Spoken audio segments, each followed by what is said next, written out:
চাচা কেন ওর মতো সুন্দর একটা মেয়ে বসেছিল না? ফাতেমা পাগলি, না, ওরে ভালোবেসে ফেলে বিয়া করবো ভাবতেছি। যা করবো তোমারে।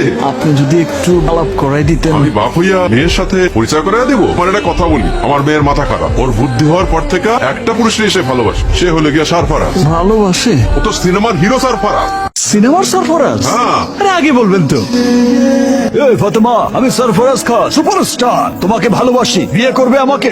কাট কাট কাট ভাইজান, হচ্ছে না। হচ্ছে না? না, আরে দেখো না, সরফরাজ খান যখন আসে দুনিয়া পুরো হিলে যায়।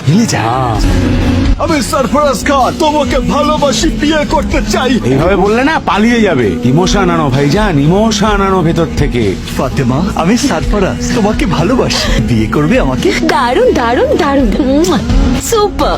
তাইলে বিয়েটা পাক্কা? ধরতেই পারেন, কিন্তু আমার কয়েকটা শর্ত আছে। কি শর্ত? একটা হলো বিয়ের পর আমায় নিয়ে গিয়ে সরফরাজের সব cinema first day first show দেখাতে হবে। আর? আর জীবনে একবার সরফরাজের সঙ্গে আমাকে দেখা করাতে হবে। পারবে? চেষ্টা করবো। জান দিয়ে চেষ্টা করতে হবে। আর সব সময় আমাকে সরফরাজের মতো ভালোবাসতে হবে। ভালোবাসবো মানে? আরে সরফরাজের চাইতে অনেক বেশি বেশি ভালোবাসবো। তাইলে কবুল তো? কবুল। কবুল। কবুল। জান, কোথায় গেলা?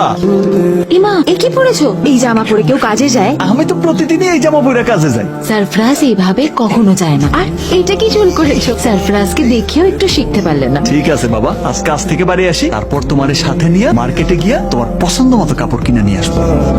সেলুনে গিয়া চুলও কাটায় আসবো, একদম সরফরাজের মতো। আসি তাহলে। এই কি? আবার কি? এইভাবে কেউ বেরিয়েছে? তুমি না কিচ্ছু জানো না। সরফরাজ কাটে যাওয়ার সময় বউকে এমন করে জড়িয়ে ধর, তারপর আস্তে আস্তে করে গালে চুমু খায়, তারপর ওরে এমনি করে তুইলা এমনি করে ঘুরতে থাকে।